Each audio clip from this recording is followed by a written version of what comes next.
Hello students, all of you are warmly welcome in this YouTube channel that has been planned to provide you online classes from ML Convent Group of Schools.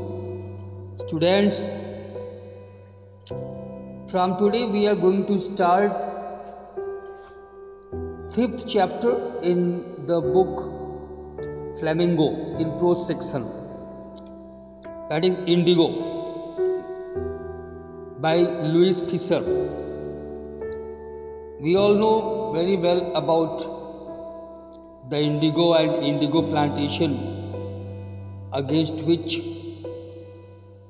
father of our nation has taken the first civil disobedience movement and got the huge success. This chapter is about the same civil disobedience movement that was taken by Gandhiji.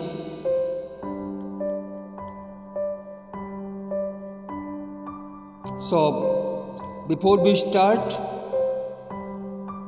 we are supposed to get some information about the author, that is Louis Fischer. You know Louis Fischer, who was born on 29th February 1896 and died on 15th January 1970, was born in Philadelphia in 1896. He served as a volunteer in the British Army between 1918 to 1920.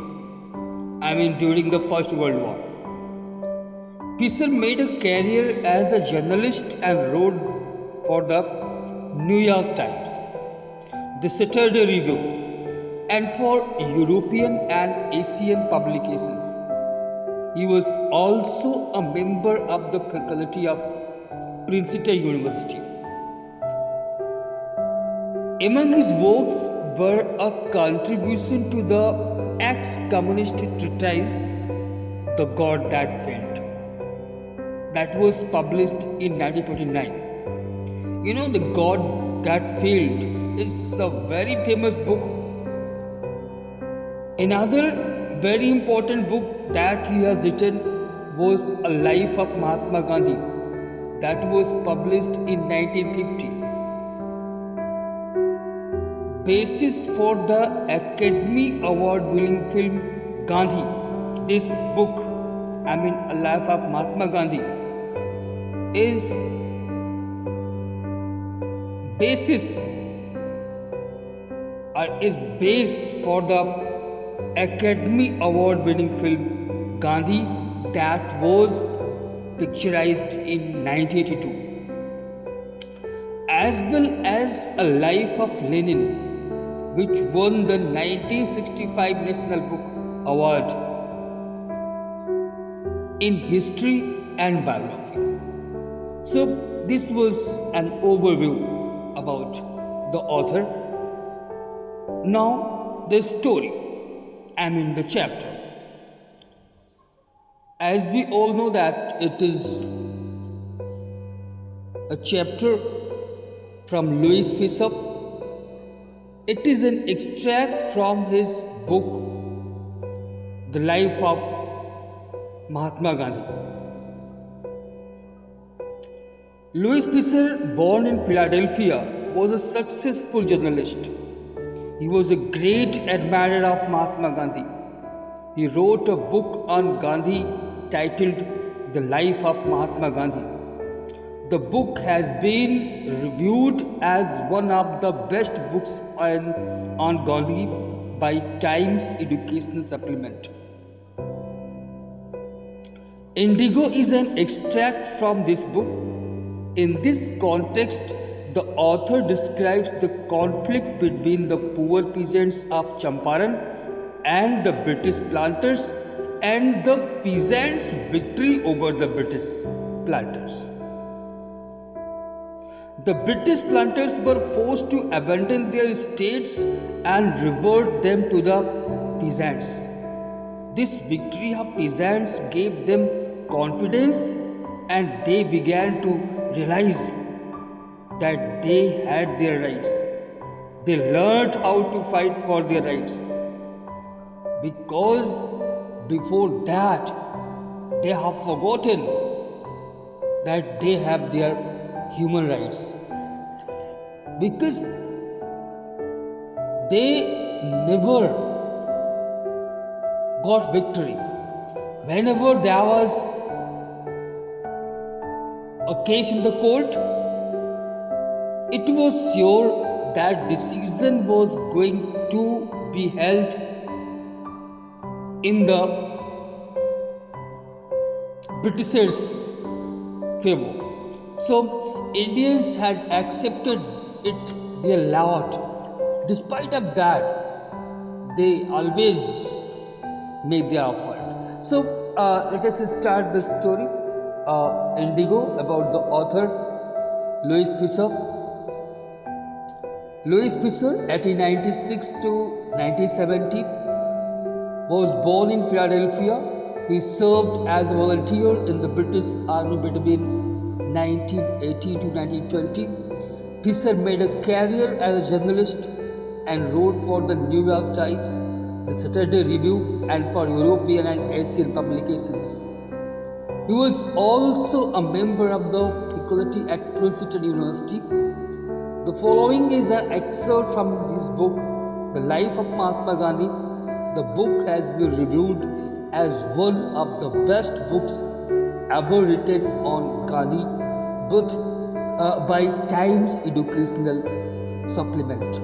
And I also told you that on the basis of this book, the life of Mahatma Gandhi, a very famous movie has been made, Gandhi, that was picturized in 1892. And this movie is an award-winning movie.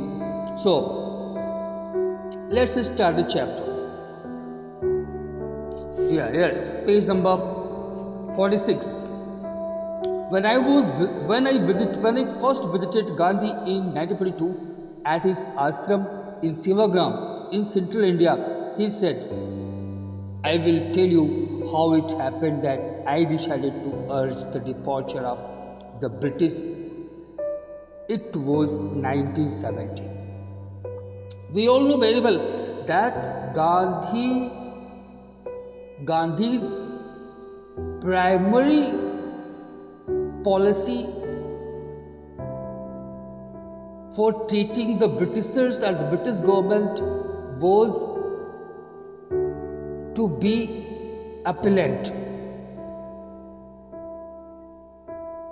Meant he in the beginning he did not try to urge the Britishers to leave the country or leave India. Beginning में उनकी जो policy थी गांधी जी की, वो थी appeal करो, petitioners.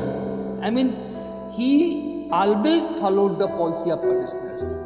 अपनी मांग पूरी करने के लिए ये पेटिशन किया करते थे, मांग रखते थे और उन मांगों को पूरा कराने का प्रयास करते थे. He never tried in the beginning, it was not his policy to urge the Britishers to leave the country. इनकी जो इंडिया की जो फ्रीडम फाइट है गांधी जी की, उनमें शुरुआती दौर में ब्रिटिशर्स को इंडिया छोड़ने का अर्ज नहीं था. ब्रिटिशर्स वो पेटिशनर्स थे, पेटिशंस के माध्यम से अपनी डिमांड्स पूरी कराने की बात करते थे. But after 1917, this policy was changed. After 1917, he began to demand for their own rule. So what happened? There must have some events, there must have been some incidences that has imposed Gandhi ji to demand it this way. इसके पहले कभी demand नहीं की. कुछ न कुछ तो हुआ होगा जिस कारण से उनकी जो पॉलिसी थी वो जो है ऐसी बनी। हियर इन द स्टोरी हम लोग उसी इंसिडेंट्स के बारे में बात करना चाह रहे हैं। Here in this chapter, in this story, we are going to talk about the same incidents. Actually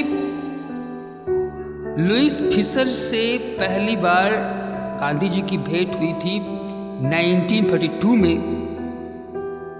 Gandhi ji के आश्रम सेवाग्राम, जो कि सेंट्रल इंडिया में।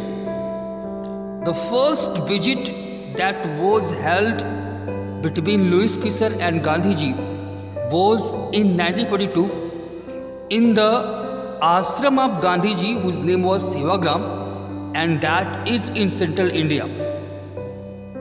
And in the first meeting, Gandhi ji has told him that he will tell Louis Fisher how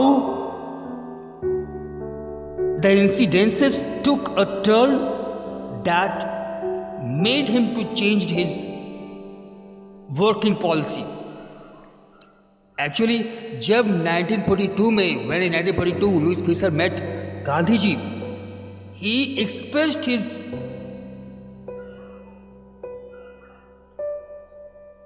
idea that he wants to write a book on him, and for that sake he wanted to get several informations about him. So उनकी इस इच्छा को पूरा करते हुए महात्मा गांधी जी ने उन्हें बताना शुरू किया था कि I will tell you how it happen, कैसे शुरू हुआ डिमांड करने का तरीका। इसकी बिगिनिंग कब हुई? It was in 1917। इसकी शुरुआत हुई थी 1917 में। He had gone to the December 1916 annual convention of the Indian National Congress Party in Lucknow. He starts telling its beginning. It was annual convention of the INC that was held in Lucknow in December 1916. Indian National Congress Party का 1916 दिसंबर का जो है annual convention था, जो कि लखनऊ में हुआ था। And Gandhi ji had gone to attend this convention. There were 2301 delegates and many visitors. There were many visitors and 2301 delegates. इस कन्वेंशन में 2301 डेलीगेट्स थे और कई विजिटर्स भी थे। During the proceedings Gandhi recounted, and when the proceedings of the annual convention was in process, Gandhi ji recounted, Gandhi ji ने ध्यान दिया प्रोसीडिंग्स के बीच में कि एक peasant, a peasant came up to me looking like any other peasant in India, poor and emaciated. Gandhi ji recount किया कि एक पीजेंट जो ऐसे जो है फार्मर्स को बोलते हैं जो इनके पास अपनी खुद की ज़मीन नहीं होती, वो किसी और की लैंड पे फार्मिंग करते हैं। या फिर ज़मीन होती भी है तो बहुत थोड़ी सी ज़मीन होती है, वो उस ज़मीन मात्र उस ज़मीन खेती करने से उनका गुजारा नहीं हो सकता कि तो अपने खेतों में काम करने के साथ साथ वो दूसरों के खेतों में भी काम करते हैं।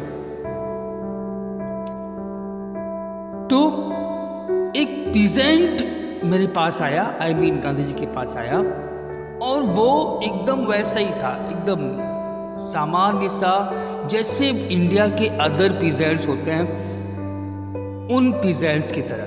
और इंडियन पीजेंट्स की बात करें, they are poor and emaciated.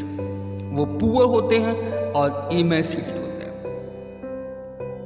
So that peasant came to Gandhi ji and said and introduce himself to Gandhi ji. He told that he was Rajkumar Shukla from Champaran. बताया उसने कि I am Rajkumar Shukla, I am from Champaran and I want you to come to my district. बताया कि मैं राजकुमार शुक्ला हूँ, चंपारण से हूँ और मैं चाहता हूँ कि आप यानी गांधी जी उसके साथ उसके डिस्ट्रिक्ट में आए। Gandhi had never heard of the place. Matter of fact Gandhi ji 1916 दिसंबर के उस आईएनसी के एनुअल कन्वेंशन तक चंपारण जैसा कोई स्थान भी है गांधी को नहीं पता था। It was in the foot hills in the of the towering Himalayas near the kingdom of Nepal. ये जो है नेपाल राज्य की सीमा के पास, जहाँ से जो कि हिमालयस की फूट हिल्स शुरू होती है। हिमालयस, टावरिंग हिमालयस की फूट हिल्स पे एक राज्य है नेपाल, नेपाल की सीमा के पास था। नाम था चंपारण। एक्चुअली प्रॉब्लम क्या थी? What was problem over there? Under an ancient arrangement, the Champaran peasants were sharecroppers. This arrangement of sharecropping was not any new arrangement. This was an ancient arrangement that Champaran peasants were sharecroppers. एक बहुत ही प्राचीन arrangement था, बहुत पुराना arrangement था, जिसके तहत चंपारण के जितने भी मजदूर किसान थे वो शेयरक्रॉपर्स थे। आई मीन लैंड उनकी नहीं थी, they were sharecroppers। और Rajkumar Shukla was one of them। Rajkumar Shukla उन्हीं शेयरक्रॉपर्स में से एक था।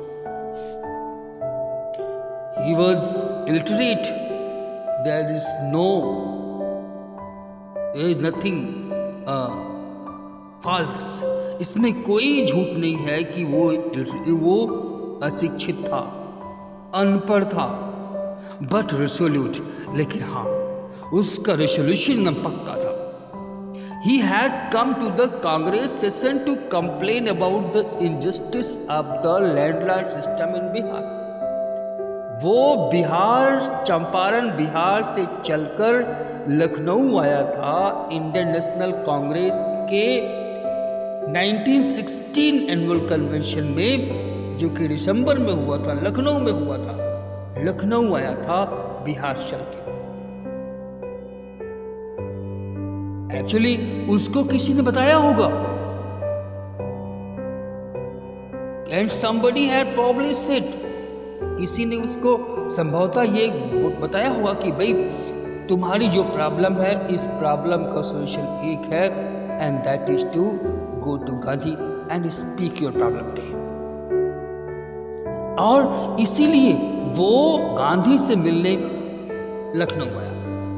Gandhi told Shukla he had an appointment in Kanpur and was also committed to go to other parts of India।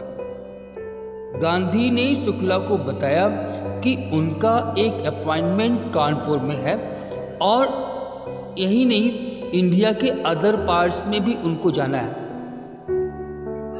Shukla accompanied him everywhere। अच्छा, कानपुर आप देख रहे हैं, स्पेलिंग थोड़ा डिफरेंट है। Actually this is the old spelling of antiquated जो है spelling of Kanpur. Okay, so जहाँ जहाँ गांधी गए, wherever Gandhi went, Shukla accompanied him everywhere। Shukla उनके पीछे पीछे लगा रहा। Then Gandhi return to his ashram near Ahmedabad. और हर जगह अपने अपॉइंटमेंट को पूरा करके गांधी अपने वापस आश्रम आ गए Ahmedabad. Matter of fact Gandhi भी उसको थोड़ा सा अवॉइड कर रहे थे, क्योंकि बहुत गरीब इंसान था। उसको गांधी को लग नहीं रहा था कि इसमें कुछ ऐसी स्पेशल चीज है। बट शुक्ला रिसोल्यूट था। Shukla followed him to the ashram. Shukla ने उनका आश्रम तक फॉलो किया। For weeks he never left Gandhi side. हफ्तों वो गांधी का पक्ष, आई मीन गांधी से दूर नहीं गया। लगा रहा साथ साथ हर्ष में। फिक्स अ डेट, उसकी सिर्फ एक रिक्वेस्ट थी कि एक डेट फिक्स कर दीजिए, क्योंकि उसे पता था कि गांधी टाइम और डेट के पक्के थे। If he has given an appointment he must come.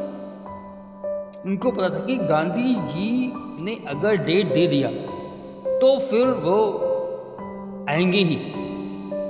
So impressed by the sharecropper's tenacity and story, Gandhi said, I have to be in Calcutta on such and such a date. Come and meet me and take me from there.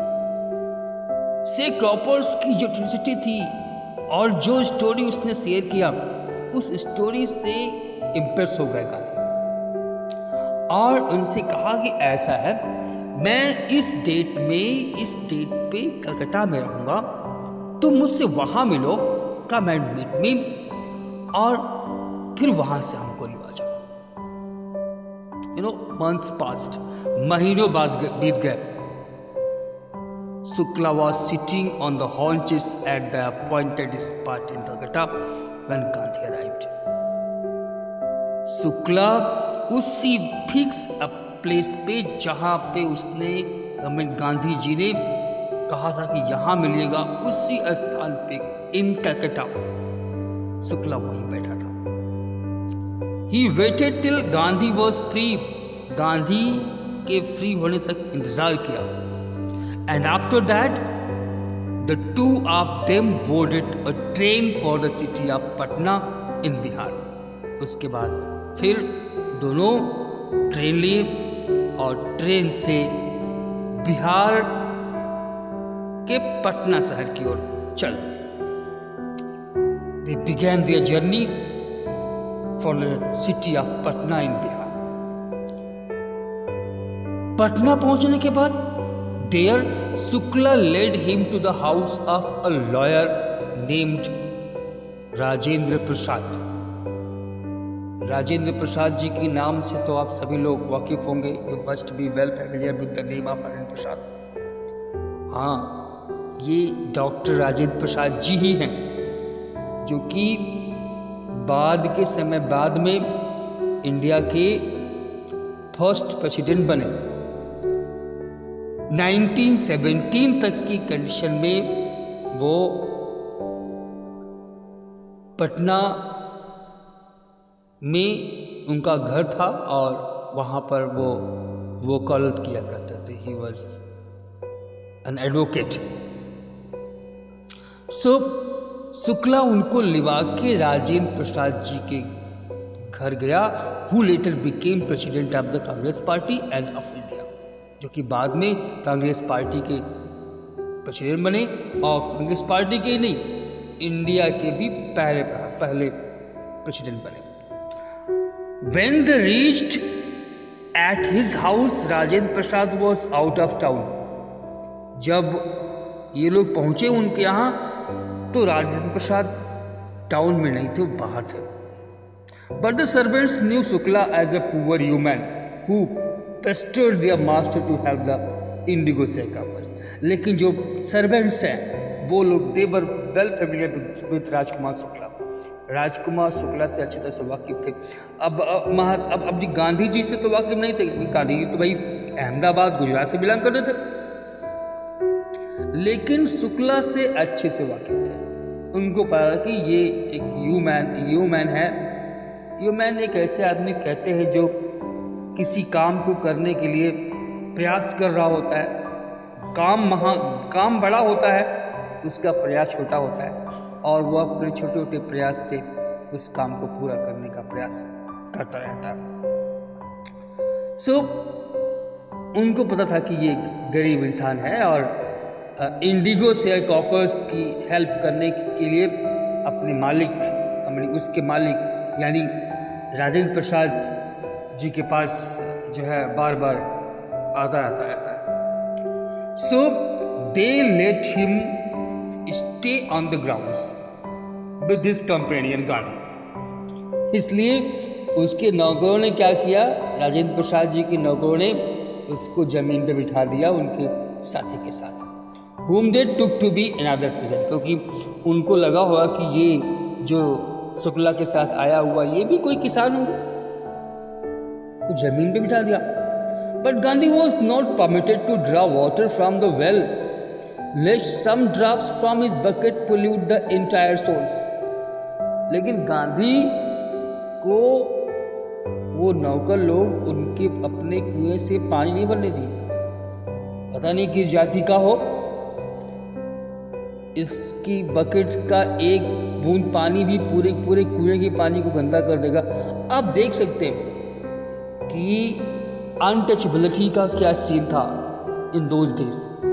उन दिनों तक untouchability का क्या scene था, ये हमारे देश के प्रथम राष्ट्रपति डॉक्टर राजेंद्र प्रसाद जी के घर का सीन है. यहाँ भी अनटचेबिलिटी साफ साफ दिख रही है. How did they know that he was not untouchable? आखिर वो उनके नौकरों को कैसे पता होगा कि जो आदमी आया है ये अनटचेबल नहीं है. Gandhi decided to go first to Muzaffarpur. अब वहां से निकलने के बाद गांधी जी ने निर्णय किया कि पहले वो मुजफ्फरपुर जाएंगे. ये Muzaffarpur is in the route to Champaran, which was en route to Champaran, to obtain more complete information about conditions than Shukla was capable of imparting. भाई शुक्ला जितनी इंफॉर्मेशन दे रहा था शेयर क्रॉपिंग की, that was well, but that was not proper. Legal तरीके से legal proceedings में उस matter को देखने के लिए डेप्थ इंफॉर्मेशन चाहिए थी. तो he accordingly sent a telegram to professor J.B. Kripalani of the arts college in Muzaffarpur. उन्होंने प्रोफेसर J.B. कृपलानी को, जो कि मुजफ्फरपुर के आर्ट्स कॉलेज के प्रोफेसर थे, उनके पास एक टेलीग्राम भेज दिया था. और एक्चुअली इनसे इनकी भेंट इसके पहले टैगोर के शांति निकेतन स्कूल में हो चुकी थी, whom he had seen at Tagore Shantinikétan Niketan school. The train arrived at midnight in 15th April 1917. जो ट्रेन थी वो मुजफ्फरपुर 15th अप्रैल 1917 को मिडनाइट में पहुंची थी. Kripalani was waiting at the station with a large body of students. और वहाँ Muzaffarpur station पे J.B. कृपलानी साहब गांधी जी का वेट कर रहे थे with a large body of students. Gandhi stayed there for 2 days in the home of Professor Malkani. Gandhi ji वहाँ पर 2 दिनों के लिए प्रोफेसर मलकानी के घर में स्टे किए, और जो कि एक टीचर थे इन एक गवर्नमेंट स्कूल में. It was an extraordinary thing in those days. Gandhi ji ने कमेंट किया कि भाई इन दिनों तो ये एक एक्स्ट्राऑर्डिनरी बात थी उन दिनों. For a government professor to harbour a man like me. एक गवर्नमेंट टीचर के लिए, गवर्नमेंट प्रोफेसर के लिए हम जैसे व्यक्ति को अपने घर पर रखना. In smaller localities the Indians were afraid to show sympathy for advocates of home rule. हम लोग तो होम रूल के एडवोकेट्स हैं, और उन दिनों होम रूल के एडवोकेट्स के साथ सिंपैथी दिखाने वाले के साथ गवर्नमेंट अच्छा निर्णय नहीं लेती थी. व्हाट हैपेंस नेक्स्ट, क्या होता है, हम लोग इसको इन आवर फर्दर क्लासेस में पढ़ेंगे. Bye then, thank you, have a nice day.